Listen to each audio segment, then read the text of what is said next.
வணக்கம் மச்சான்ஸ். என்னடா இப்போலாம் டெய்லியும் ஒரு வீடியோட வரையறான்னு கேட்டிங்கன்னா, இப்போலாம் கொஞ்சம் அப்டேட் கொஞ்சம் நல்லா குடுக்குறேன்னு நெனைக்கிறேன்.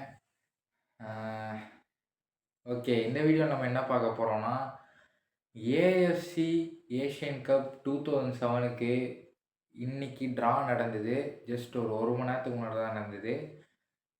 அதாவது இந்தியா பார்த்தீங்கன்னா, குரூப் சில பிளேஸ் ஆயிருக்காங்க. இந்தியா ஃபர்ஸ்ட்டு, பங்களாதேஷு, அப்புறம் சிங்கப்பூரு, அதுக்கப்புறம் ஹாங்காங். நம்ம தான் பார்த்தீங்கன்னா, குரூப் சில 4 டீம். இதுதான் 4 டீமு ஃபிக்ஸடு. மார்ச் 25 பார்த்தீங்கன்னா, நம்மளோட குவாலிஃபிகேஷன் ஸ்டார்ட் ஆவுது. ஃபர்ஸ்ட்டு மேட்ச்சே பங்களாதேஷ் கூட ஆடுறோம்.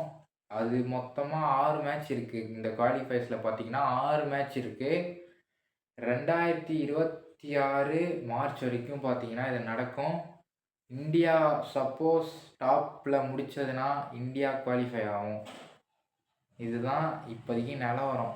இந்த குரூப் ஸ்டேஜ்ல பார்த்தீங்கன்னா, நம்ம குரூப் ஸ்டேஜ் வந்து பரவால்ல. ரொம்ப கஷ்டம்லாம் இல்ல. ஏன்னா, மலேசியா அதெல்லாம் இருந்து ரொம்ப கஷ்டமாலாம் இல்ல.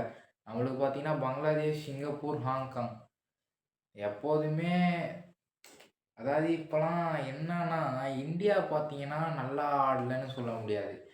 ஆஃப்டர் அந்த பேர் என்னது? அந்த இகாஸ் டீமுக்கு போனதுக்கப்புறம் பால் நம்ம நல்லா வச்சிருக்கோம்.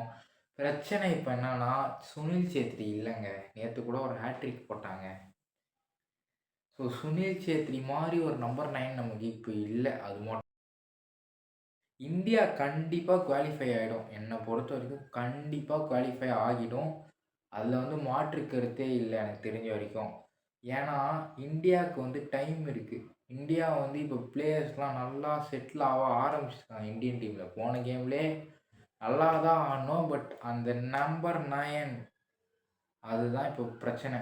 ஸோ, இப்போ பார்த்தீங்கன்னா, மார்ச் 25ஆம் மேட்ச். அதுக்கு நடுவுல பார்த்தீங்கன்னா, 4 மாசம் இருக்கு. அதுக்குள்ள நம்ம மனாலோ மார்க்கஸ் வந்து பிளேயர்ஸ் எல்லாம் ஃபில்டர் பண்ணாருன்னா, கண்டிப்பா நம்ப நல்ல டீம் எடுத்துட்டு போய் நல்லா வின் பண்ணலாம். இப்ப பிரச்சனை என்னன்னா, மனோலோ மார்க்கஸ் ஒரு நம்பர் 9 ஃபைன் பண்ணணும். இப்போதைக்கு ஐஎஸ்எல்ல நல்ல ஸ்ட்ரைக்கிங், நல்ல ஃபார்வர்ட் யாராச்சும் ஆடுறாங்களான்னு கேட்டீங்கன்னா, இப்போதைக்கு எனக்கு தெரிஞ்ச வரைக்கும் யாரும் அவ்வளோ பெருசா ஸ்ட்ரைக்கர் பொசிஷன்ல யாரும் இருக்க மாட்றாங்கங்க. எல்லாம் விங்லயே இருக்கானுங்க. ஸோ இப்போதைக்கு இர்ஃபானு, அதுக்கப்புறம் சேத்ரி, இர்ஃபான் இருக்கான். அதுக்கப்புறம் குர்கீரத் நம்ம டீம்லயே நெறைய பேர் இருந்தாலும், நம்ம டீம்ல பெர்ஃபார்ம் பண்ணா தான் ப்ரோ. இவனுங்களலாம் நல்லா ஆடலாம் ப்ரோ. பார்ப்போம். நெக்ஸ்ட் மேட்ச் வந்த ஹைதராபாத் கூட கண்டிப்பா ஜெயிச்சே ஆகணும். ஜெயிச்சே ஆகணும். சரி விடுங்க. இந்தியன் ஃபுட்பால் பத்தி பேசிட்டு இருக்கும்போது, இந்தியன் ஃபுட்பால் பத்தி பேசுவோம். அப்போ இப்போ பார்த்தீங்கன்னா ஃபில்டர் போடணும். இப்போ தான் டிஃபென்ஸ்லாம் நல்லா செட் ஆயிருக்கு. ராகுல் பெக்கே, ஜிங்கம், அப்புறம் ஆகாஷ் மிஸ்ரா, அதுக்கப்புறம் லெஃப்ட் பேக்ல போன மேட்ச்ல யார் ஆடுனான்னு தெரியல. இப்போ தான் பார்த்தீங்கன்னா டிஃபென்ஸ் செட்டில் ஆகுது. குர்கீரத் அந்த சின்ன சின்ன மிஸ்டேக்கையும் செய்றத நிறுத்துனான்னா, இன்னும் கொஞ்சம் நம்ம டீம் நல்லா இம்ப்ரூவ் ஆகும் அப்படின்றத நான் சொல்லிக்கிறேன். மத்தபடி பார்த்தீங்கன்னா, எல்லாமே மனாலோ மார்க்கஸ் கையில தான் இப்போதைக்கு இருக்கு.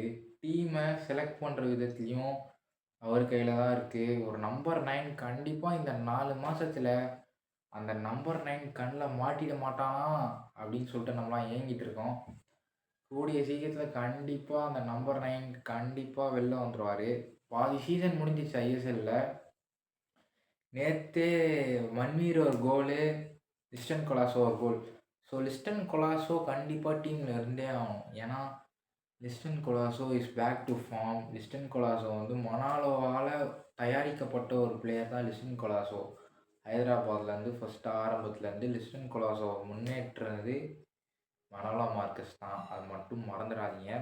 ஸோ கண்டிப்பா லிஸ்டன் கொலாசோ, மன்வீர், டேய் நீ கிளப்புக்கு ஆடுறது மேட்டர் இல்லடா. இந்தியன் டீமுக்கு ஆடணும். சாங்தேக்கும் அதே தான். கிளப்புக்கு ஆடுறது மேட்டர் இல்ல. சாங்தே இந்த வருஷம் பார்த்தீங்கன்னா, இப்படியே தான் ஆடிட்டுருக்கான். புதுசா ஒருத்தவன் பார்த்தீங்கன்னா, விஷ்ணு. சென்னை எஃப்சின்னு இருக்கனால, அந்த பையன் கூட நல்லா ஆடுறான். அவன கூட டீமுக்கு எடுத்துட்டு வரலாம். ஸ்ட்ரைக்கர்ஸ் நிறையா பேர் உருவாகுறாங்க. But we have less time and it's so important. அது மட்டும் நம்ம மண்டையில் வச்சுக்கணும்.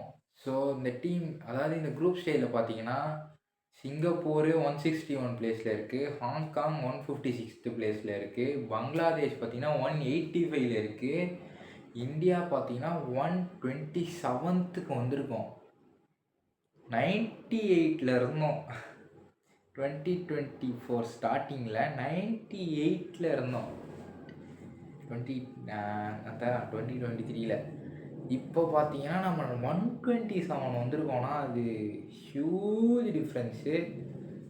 என்னதான் பார்த்தீங்கன்னாலும் அந்த ரேங்கிங்குன்றது மேட்ரு இல்லை. ஏன்னா இந்தியா கடந்த ஒரு 10 மேட்ச்சில் ஒரு மேட்ச் கூட ஜெயிக்கல. எல்லாமே நம்ம டீம் நம்ம பாதி கேம் பார்த்தீங்கன்னா நம்மளோட கீழே இருக்கிற டீம் கூட தான் ஆடிச்சு. பட் எதுவுமே வின் பண்ணல. ஸோ ரேங்கிங் மேட்ரு இல்லை. ரேங்கிங் எல்லாத்தையும் 2025 அடித்து நொறுக்குறோம்டா அப்படின்னு சொல்லிட்டு இந்தியா கண்டிப்பாக முன்னேறும் நம்புகிறோம். ஏன்டா இந்தியா பண்ணிட்டுருக்குன்னு கேட்குறீங்களா? சரி, ஓகே, இந்தியா ஜெயிக்கும்னு நம்புகிறோம். ஸோ அவ்வளோதாங்க. ஏஎஃப்சி ட்ரா முடிஞ்சிருச்சு. மார்ச்சில் ஆரம்பிச்சிடும். கூடிய சீக்கிரத்தில் இன்னொரு வீடியோவில் சந்திக்கலாம். சென்னை எஃப்சி டில் விடாய்.